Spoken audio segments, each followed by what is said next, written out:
its base. If the hypotenuse is 13 centimeter, find the other two side. अब इसमें right triangle का मतलब triangle के हिसाब से आपको समझाते हैं। राइट ट्रायंगल में आता है इस तरीके से, जहां पर आपका ए बी और सी यह आपका 90 डिग्री का है। राइट ट्रायंगल का मतलब one angle will be 90 degree, एक कोण 90 डिग्री का होगा। ठीक है। अब क्वेश्चन में दो कंडीशन दिया है। दिया है द एल्टीट्यूड। एल्टीट्यूड क्या होता है? एल्टीट्यूड जो एक लाइन पर एक सीधी रेखा 90 डिग्री कोण पर खींची गई हो। यहाँ पर एल्टीट्यूड ये हो गया आपका और बेस आपका ए हो गया। बेस मीन्स आधार। एल्टीट्यूड का मतलब शीर्षलंब हिंदी में बोलेंगे। ठीक है ना। अब यहाँ पर ट्रायंगल इज 7 सेंटीमीटर लेस, यानी यह 7 सेंटीमीटर कम है। किससे? इट्स बेस, इसके आधार से। आधार हमें पता नहीं क्या है, तो जब पता नहीं है तो हम क्या करेंगे? आधार को मान लेंगे। सॉल्यूशन में let base b x centimetre, then altitude क्या हो गया? Altitude will be 7 centimeter less from base, that is x minus 7 centimeter, and it is given that hypotenuse of this right angle triangle is 13 centimeter. Hypotenuse means curve which is longest side of the triangle. तो त्रिभुज की सबसे बड़ी भुजा होती है, वही क्या होती है? अभी हो गया आपका 13 सेंटीमीटर, ये हो गया x माइनस 7 सेंटीमीटर, और यह हो गया x सेंटीमीटर। तीन चीज पता हो गई ना। बाय बोधान पाइथागोरस हम क्या जानते हैं कि आधार का वर्ग प्लस लंब का वर्ग बराबर कर्ण का वर्ग। According to question by Baudhayan Pythagoras theorem, BPT. वैसे बीपीटी हम बोले तो बेसिक प्रोबेबिलिटी थ्योरम भी आ जाएगा, लेकिन यहाँ पर बोधायन पाइथागोरस थ्योरम इंडिकेट हम कर रहे हैं। Baudhayana Pythagoras theorem we will write here what? AB का स्क्वायर और प्लस BC का स्क्वायर बराबर होगा AC का स्क्वायर। ये तो होता है। अब AB की वैल्यू क्या है? AB की वैल्यू है x माइनस 7 का स्क्वायर, और BC की वैल्यू कितनी बेटा?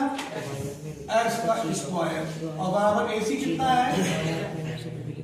13 का स्क्वायर, यानी AB square plus BC square बराबर AC स्क्वायर। यही तो बोल रहा है पाइथागोरस थ्योरम है। अब इसको एक्सपेंड करिए। एक्सपेंड करने के लिए a माइनस बी का whole square, a minus B का होल स्क्वायर क्या होता है? माइनस बी का होल स्क्वायर नहीं पता क्या होता है भाई? हाँ, तो ये x स्क्वायर प्लस 7 का स्क्वायर और sorry minus 2 into x into 7, then after x square 13 का स्क्वायर क्या हो जाएगा? 169। अरेंज करो इसे। x square how many x square?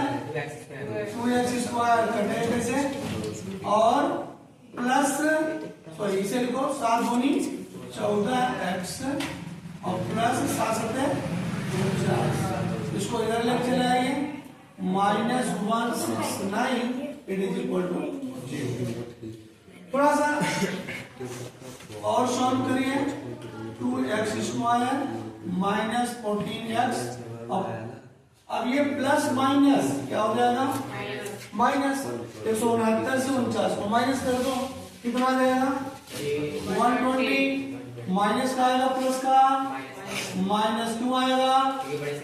क्योंकि बड़ी संख्या का साइन माइनस में है। ओके, अब देखिए ध्यान दीजिए, इसको और सॉल्व कर सकते हो। 2 से ए भी कट रहा है, ए भी कट रहा है, ए भी कट रहा है। तो हम यहाँ लिखते हैं dividing by 2 on both the sides we must have, यानी समीकरण के दोनों पक्षों में 2 से भाग देने पर ऐसा लिखेंगे, पर हम लिख नहीं रहे हैं। यहाँ पर डायरेक्ट भाग दे रहे हैं। x² minus 7x minus 60 equal to 0। Clear हो गया? अब यह एक क्वाड्रेटिक इक्वेशन बन गया। इस क्वाड्रेटिक इक्वेशन को सॉल्व करने के लिए तरीका आपको पता ही है। अब यहां पर हम लिखेंगे एक्स स्क्वायर माइनस का 7x और माइनस का 7 बराबर 0। अब इसका फैक्टर करिए। फैक्टर क्या आएगा? 12 पंजे 7। कंडीशन तो होती है। ऐसे दो फैक्टर हमें उठाने हैं यहाँ से जिनका मल्टीप्लाई करने पर साइड के साथ नॉन वेरिएबल चीज मिल जाए और प्लस या माइनस करने पर x का कोफिशिएंट विद साइन मिले। राइट? तो अगर हम 12 पंजे 60 लेते हैं तो माइनस 12 गुणा 5 लें, 12 पंजे 60 माइनस आ गया और माइनस 12 प्लस 5 करें तो माइनस 7 मिल गया ना? तो बीच वाली संख्या को हमें तोड़ना होगा। माइनस का 12x और प्लस का 5x माइनस का 7 बराबर 0। अब यहां से कॉमन ले लीजिए। क्या है common? x common, x minus 12, यहां से 5 common, x minus 12 equal to 0।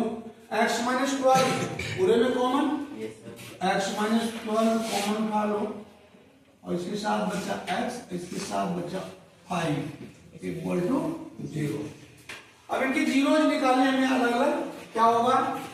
x minus 12 equal to 0 कर दो और x प्लस 5 इक्वल टू 0 कर दो। x इक्वल टू आ गया 12 और यहाँ x इक्वल टू माइनस 5। भाई किसी ट्रायंगल की साइड निगेटिव नहीं होती है, हमेशा क्या होगी? पॉजिटिव होगी। इसलिए हम इसको क्या करेंगे? छोड़ देंगे। देखिए इसको x इक्वल टू 12। हमारा बेस कितना आ गया? 12। एल्टीट्यूड कितना आ जाएगा बेटा?